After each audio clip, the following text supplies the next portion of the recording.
It is an absolute pleasure for me to deliver this opening address as the industry chair for GI-WACAF on the occasion of this important conference, organised under the auspices of the GI-WACAF project. Those of you who attended the last regional conferences in Accra in 2015 and in Abidjan in 2017 will recall me making the opening address on those two occasions too. So I apologise if you're saying too much. But it's an immense honour for me to stand once again amongst all of you to take part in building plans for the next biennial. I'd like to start by offering my thanks to the Government of South Africa, in particular the Department of Transport, for hosting this important international event. So, as the late Mayor Angelou observed, I have a great respect for the past. If you don't know where you've come from, you don't know where you're going. And I believe this wise insight summarizes why we're all gathered here today for this 8th GI-WACAF Regional Conference. Of course, we all know the origins of GI-WACAF. The initiative was born of two parents, the International Maritime Organization and the oil industry in the form of IPECA. And they had a shared desire to strengthen the level of preparedness and response to oil spills in the 22 countries occupying the Atlantic coast of Africa.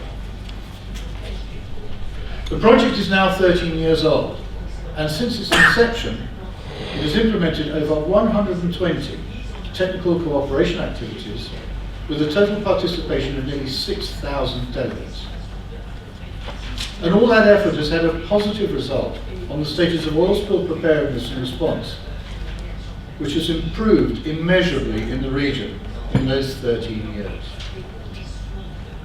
So after spending 4 years and 1 month as chair of this project, I've come to realise that the success of GI-WACAF is based on 3 deeply rooted pillars. That is collaboration, continuity, and adaptation. So to take collaboration first, embedded in the spirit of the International Convention of Oil Pollution Preparedness Response and Cooperation, IOPC for short, collaboration manifests itself in a number of levels in the project. It can be internationally, through the interactions between IMO and IPECA, or it can be nationally, where government and industry, in country, share information and undertake common actions for mutual benefit.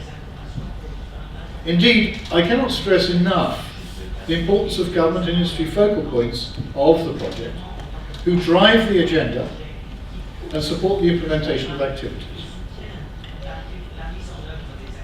This multi-level collaboration ensures the GI-WACAF project remains relevant by making available and supporting good practice within the region, whilst tailoring its approach to the needs and requirements of the participating countries. So from this deeply rooted principle of collaboration stems another key aspect of the project, its longevity. Whereas most international technical cooperation projects last for less than 5 years, GI-WACAF has been working effectively since 2006. And over the past 13 years, we have all been working hand in hand towards better protection of the marine environment in West Africa. And we should be proud of that. In GI-WACAF's case, that longevity has been fully reliant on continuity, the second of the pillars I mentioned.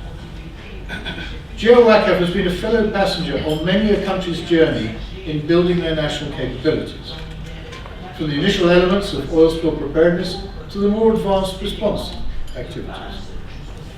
Year on year, the GI-WACAF team has been in constant liaison with government and industry focal points, seeking to address their requests and moving together step by step towards a common goal.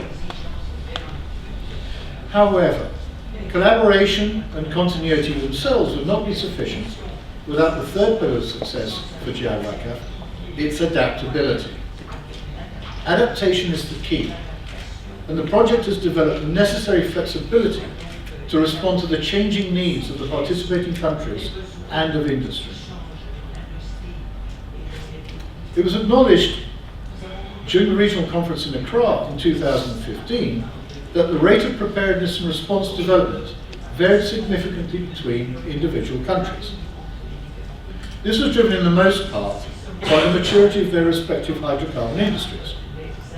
For some, oil has been around for decades. For others, exploration activities have only just started. But I'm convinced the common efforts undertaken since 2006 are benefiting those newcomers too. And the strength of the GI-WACAF project is that it can accommodate these differences and tailor its programs accordingly. Now, numerous examples of this ability to adapt can be found in the activities implemented during the present biennium, which comes to a close this December. All of the activities we carried out were in line with the strategic action plan of the project and developed to put into practice the main 3 recommendations which were endorsed by the delegates, some of you who were there, in Abidjan in 2017. And these 3 were: 1, to reinforce the legislative and institutional framework as a solid foundation for effective national preparedness and response systems. Secondly, to develop policies, processes and tools to fully implement the required legislative and institutional framework. Without that, conventions and other instruments would remain toothless lions. I nearly put tigers in there, but there are no tigers in Africa. Those lions. Thirdly, to emphasize the cross-functional aspects of preparedness and response as an integral part of successful systemic approach. The delegates in Abidjan encouraged GI-WACAF to further promote transboundary cooperation and to maintain efforts in strengthening government and industry collaboration, as well as collaboration with other stakeholders in the region. So, looking forward. We're gathered in Cape Town for the next 4 days, and what a wonderful venue to have this in, to identify what can and should be achieved over the next 2 years. The recommendations that you will provide are crucial and will dictate the content of the programme throughout 2020 and 2021.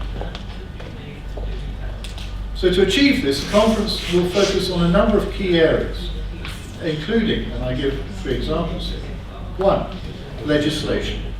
To build on past achievements and to sustain the implementation of the key OPRC elements, including national oil spill contingency plans, and develop a better understanding and implementation of the liability and compensation regime. Secondly, transboundary cooperation, both at the sub-regional and bilateral levels, to enable prompt and effective mutual support. And then we come to specific technical developments, building on the core foundation of robust capability, identifying future technical missions and activities that will take us all forwards. So, to ensure that these sessions are properly facilitated, we have gathered an impressive panel of in-region and international experts. I consider myself the amateur amongst these, the experts in front of me. They all have considerable individual expertise and an enormous collective wealth of international experience in all aspects of preparedness and in response. And in line with the project's philosophy, they come from a variety of backgrounds, ranging from international organizations to private entities. And I invite us all to participate and engage with them at the fullest. Now, from a personal perspective, in my role as emergency preparedness and response advisor for ExxonMobil, covering a multitude of regions in the world, I stand in the firing line of crisis management and emergency response events, including oil spills. The various incidents that I have attended and the experience accumulated over the years have helped me put things into perspective and has developed my appreciation of the enormous significance of GI-WACAF. This collaboration we have here is internationally recognized as a model of success in terms of what it has achieved and what it continues to achieve. The numerous external solicitations received during the current biennium reflect this fact. And I personally take great pride in my position as GI-WACAF industry chairman and great pleasure in offering my commitment in support of the programme. However, my commitment would be in vain if it was not for the continued support of all of you and what you give to this initiative, engaging fully in cooperative efforts, having a clear understanding of what tangible success looks like, and deciding where we want to be in 2 years' time and beyond. In closing, I'd like to extend my thanks to those involved in the preparation and delivery of the conference. In particular, thanks to the GI-WACAF team from IMO, Clément, and Ibeka, Julian and Emily. And once again to the Government of South Africa and to the Department of Transport for hosting this important conference. Thank you all. Merci beaucoup.